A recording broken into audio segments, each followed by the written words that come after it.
मैं हूं कुमार गजेंद्र। जनपद ऑन द स्पॉट में आपका स्वागत है। हमारे एक दूसरे social media platform podcast with Kumar Gajendra में भी आपका स्वागत है, जहां आप हमें सुन सकते हैं। बहुत सारी पार्टियां देश के अंदर ऐसी आई जो ये दावा करती थी वो गरीबों की लड़ाई लड़ने आए हैं, और उनके जो वेशभूषा थी वो भी कमोबेश बिल्कुल वैसी ही बनाकर रखते थे कि जैसे उनसे बड़ा गरीब आदमी कोई ना हो। लेकिन देश के आजादी के इतिहास में जो सबसे बड़ी गरीबों का मसीहा बनकर उतरे वो थे अरविंद केजरीवाल एंड कंपनी। यानी कि अरविंद केजरीवाल की जो आम आदमी पार्टी थी वो ये दावा करती थी कि उनसे बड़ा गरीबों का मसीहा आज तक धरती पर उतरा ही नहीं है। परंतु आप देखिए, जहां पर अरविंद केजरीवाल शीश महल में रहते थे, करोड़ों की गाड़ियों में चलने लगे, वीवीआईपी कल्चर के सबसे बड़े प्रोधा बन गए। इसके अलावा आप ये सोचिए कि उनका एक एक आदमी इतना बड़ा फर्जी निकला कि जिसका अभी तक कोई उदाहरण नहीं है। लगभग जो मैनेजिंग कमेटी थी इनकी, जो बड़े लोग थे, वो सारे लगभग तिहाड़ जेल काट लिए और काटने जा रहे दोबारा। परंतु एक बड़ा उदाहरण हम आपके सामने आप पेश कर रहे हैं। इससे बड़ा उदाहरण शायद ही कोई हो। इनका एक बड़ा स्टार प्रचारक, स्टार नेता, स्टार बेटा, स्टार, छोड़िए इस बात को नहीं कहते, वो आदमी इतना बड़ा गरीबों का मसीहा निकला कि गरीबों की, झुग्गी झोंपड़ियों की, बेसहाराओं की, दलितों की, मजलूमों की, मजबूरों की, एससी एसटी की, महिलाओं की लड़ाई लड़ते लड़ते यह आदमी एयरपोर्ट पर ऐसे लग्जरी लोगों की लड़ाई भी लड़ने लगा जो जहाज से चलते, फ्लाइट से चलते।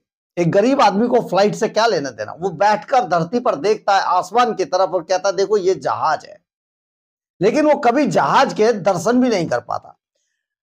जी हां, हम बात कर रहे हैं राघव चड्ढा की।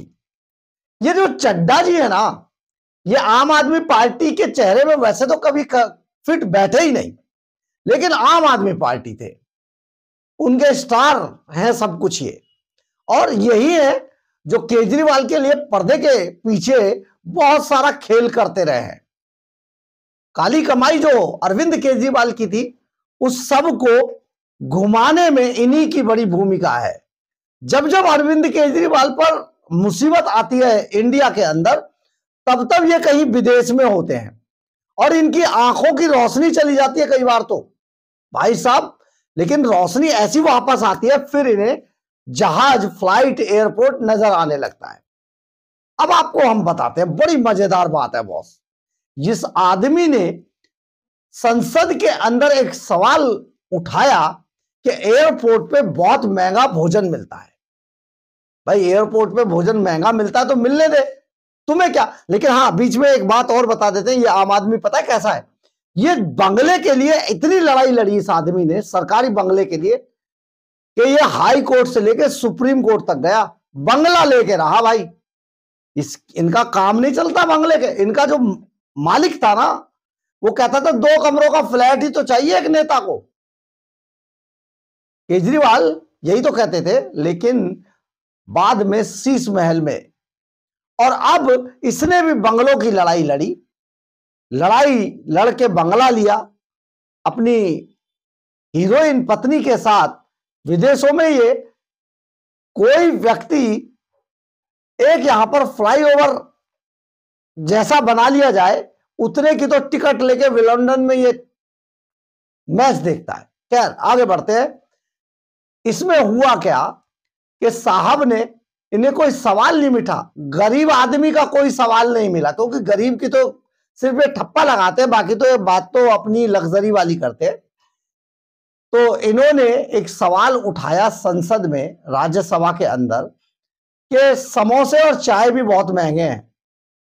तो वहां पर अब बंगाल से इसकी शुरुआत हुई। बंगाल में मैडम ममता हैं, तो वहां पर एयरपोर्ट पर समोसे और चाय सस्ते हो गए। अब इसके लिए साहब ने एक बाकायदा वीडियो बना के डाला है। बेशर्मी की हद देखिए।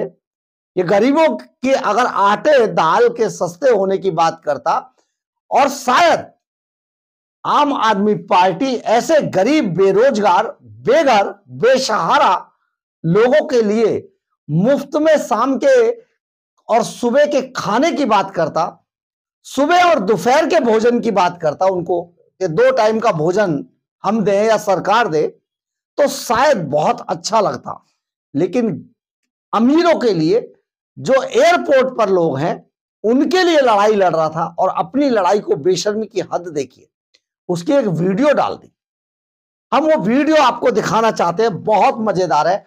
देखिए जरा, आम आदमी के चोले में छिपे हुए इस भेड़िए का ये वीडियो देखिए, जो आम आदमी बनकर, मफलर मैन का साथी बनकर एयरपोर्ट पर अमीरों के लिए चाय और समोसे सस्ते करवा रहा था। देखिए जरा।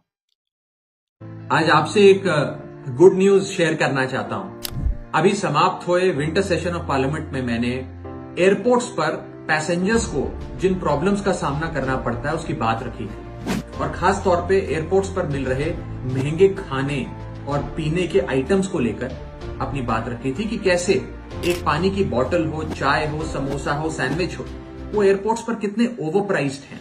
आज यात्री जो इंतजार कर रहे हैं अपनी फ्लाइट का, वो पानी पीकर पेट भर रहा है कि कहीं 250 रुपए की चाय और 350 रुपए का समोसा ना खरीदना पड़ जाए। बताइए सर, एक आम आदमी एयरपोर्ट पर अपने जहाज का इंतजार करते हुए क्या एक चाय नहीं पी सकता? क्या इस पर कोई रेगुलेशन नहीं होना चाहिए? क्या कोई अफोर्डेबल कैंटीन का मैकेनिज्म नहीं होना चाहिए? मुझे बताते हुए खुशी है कि आपकी आवाज सरकार के कानों तक पहुंची और सरकार को यह फैसला लेना पड़ा कि अब देश के तमाम एयरपोर्ट्स पर एक अफोर्डेबल कैंटीन की शुरुआत करी जाएगी, जिसकी पहली कैंटीन कोलकाता एयरपोर्ट पर खोली गई है, जिसमें आपको चाय 10 रुपए की और समोसा 20 रुपए का मिलेगा। ये मेरी जीत नहीं है, ये मेरे भाषण की, मेरी स्पीच की, मेरी मांग की जीत नहीं है, ये आपकी जीत है कि आपका दर्द मेरे माध्यम से सरकार तक पहुंचा और अब अफोर्डेबल कैंटीन्स की शुरुआत जगह जगह देश भर में की जाए। आपने देखा होगा किस तरीके से कितना खुश नजर आ रहा है।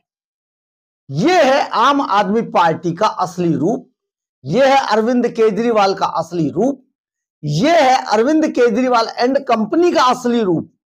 इन्हें गरीब से कोई सरोकार नहीं है। ये चेहरे पर नकाब डालकर आए थे। दिल्ली की जनता ने 10 साल के बाद इन्हें सबक सिखा दिया, और अब निकाल कर बाहर फेंक दिया है दूध में से मक्खी की तरह। साथ ही इनके बचे कुछ लोग जो चुनाव हार कर रिकॉर्ड बना चुके हैं, हम बार बार आपको कह रहे थे सुपड़ा साफ होगा, सुपड़ा साफ हो गया, और अब ये तिहाड़ जेल जाने की तैयारी कर रहे हैं। एक सत्येंद्र जैन नाम का प्राणी जो बार बार अपने स्वास्थ्य का हवाला देता था, वो तो अब आज राष्ट्रपति महोदया ने सिग्नेचर कर दिए हैं और उसकी उल्टी गिनती शुरू हो चुकी है। इसी तरीके से खुद केजरीवाल इंसुलिन, मनीष सिसोदिया जो गीता ले जाके पढ़ने का बहाना बातें करता है, लेकिन इन्हें गीता में क्या छपा था, रामायण में क्या छपा था पता नहीं है। जब केजरीवाल को यह नहीं पता है कि सीता जी के सामने जो स्वर्ण मृग आया था वो रावण था या मामा मारीच, तो आप समझिए कितने बड़े ये बनावटी हिंदू हैं। खैर, बात करते हैं, आगे चलते हैं, हारे हुए लोगों की क्या बात करें, लेकिन सच बात तो कही ही जाएगी, जो कि लोगों के चेहरे पर, उनकी आंखों पर धोखे का, नौटंकी का नकाब डालकर ये आम आदमी बनने की कोशिश करते थे, और आज लड़ाई लड़ते हैं एयरपोर्ट पर चाय और समोसे सस्ते करने की। बहरहाल, अगर आपको हमारी खबर अच्छी लगे तो आप इसे लाइक, सब्सक्राइब और शेयर जरूर करें। कमेंट्स बॉक्स में अपनी राय जरूर लिखें, इससे हमें बहुत ऊर्जा मिलती है। जय हिंद, जय भारत।